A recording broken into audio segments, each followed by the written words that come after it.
Desde que se inició su gobierno, hace más de un año, la presidenta Claudia Sheinbaum viene tejiendo en sus mañaneras el cuento de un presunto villano neoliberal, de un empresario mediático que tiene una agenda oscura contra su administración y que tiene como pecado el no querer pagar impuestos. Su nombre, Ricardo Salinas Pliego.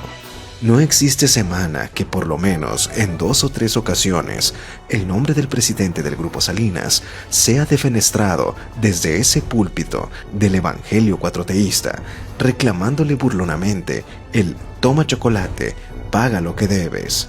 La acusación está demostrada que es falsa. Las empresas de Ricardo Salinas Pliego pagan sus impuestos y solo tienen pendiente un litigio fiscal con el SAT desde los tiempos del presidente Enrique Peña Nieto. Se les pretende cobrar un retroactivo que es inconstitucional. Y no es el único caso. Más de una docena de grandes corporaciones pasaron por esa disputa con el SAT y acabaron por alcanzar acuerdos. Walmart, FEMSA, Vitro, entre otras, acabaron pactando sus litigios y pagando. El Grupo Salinas, en los días de la pandemia presidencial de Andrés Manuel López Obrador, alcanzó un acuerdo, como todos en su situación, para liquidar 7.500 millones de pesos. Pero por extrañas circunstancias, el SAT se rehusó a recibir en 2 ocasiones el pago, exigiendo más de lo pactado. El caso continuó en tribunales y de pronto se le exigió que liquidara no 7.500 millones, sino 75.000 millones de pesos. 10 veces más, una cifra de escándalo, con multas y recargos también de escándalo, equivalentes a todas las utilidades de 5 años de ese conglomerado. Después de decenas de ataques, una de las responsables de la administración tributaria se presentó en la mañanera y, reconociendo la disputa fiscal, rectificó la cifra que dio la presidenta. El adeudo no era de 75.000 millones, sino de 48.000 millones. De un plumazo se borraron 27.000 millones de pesos. Primer round en favor de Ricardo Salinas Pliego. Vino después la petición del Grupo Salinas para sentarse a la mesa de la negociación con un representante de Hacienda, otro de la empresa y uno más independiente. Lo que ahí se concluyera sería aceptado por las partes. La presidenta Claudia Sheinbaum no le dio el visto bueno a esa mesa. La inquilina de Palacio Nacional tiene ese defecto político. El diálogo no es su fuerte. El dedito en los labios diciendo "shh", a callarse sí. Calla a la oposición, a la generación Z, a los agricultores y campesinos, a los empresarios que le dan por su lado, los periodistas y comentócratas que no la adulan. Ricardo Salinas Pliego salió a escena a aclarar en entrevista con Código Magenta primero y con otros medios después que él tenía listo el cheque por el monto acordado con el expresidente Andrés Manuel López Obrador y su entonces secretario de Hacienda, que pasaran por él. Y vista la impotencia de que no existía respuesta, anunció que lucharía por recuperar en México el Estado de Derecho perdido por un gobierno que ha hecho de la autocracia su estilo personal de gobernar, y anunció la posibilidad de postularse como candidato presidencial para el 2030.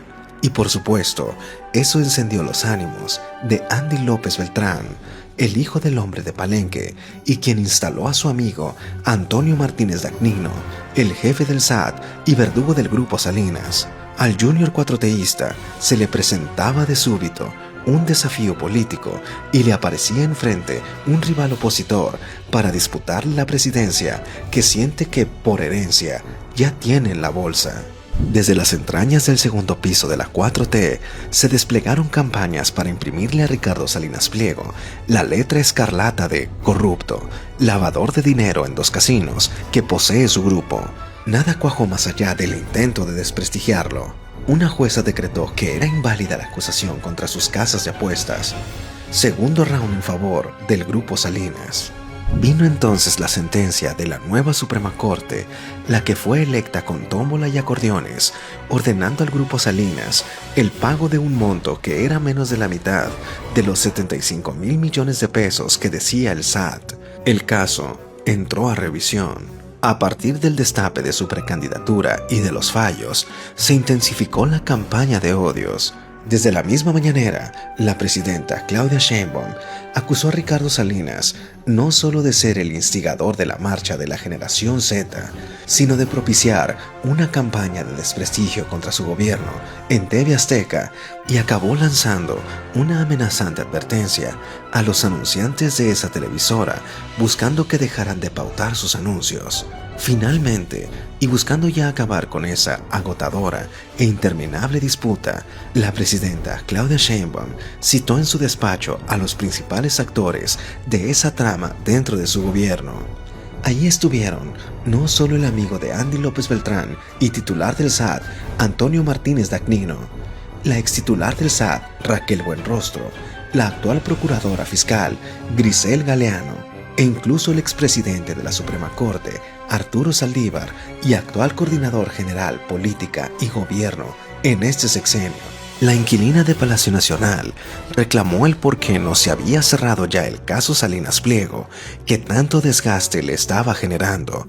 Explicaciones fueron y vinieron, pretextos sobraron, pero al final del día, los que sí sabían ahí de leyes dejaron en claro que aplicar los excesivos cobros que se pretendían no solo era inconstitucional, sino que podrían generar una crisis jurídica al SAT y alguien podría acabar con denuncias penales.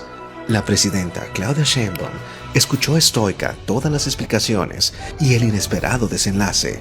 Entonces, ¿me engañaron?, dijo, aceptando explícitamente que fue manipulada por un puñado de funcionarios para librar una pelea que, tal como se planteaba con esos montos exagerados, no tenía salida. Y el cónclave fiscal en el despacho presidencial concluyó con una escena de luto.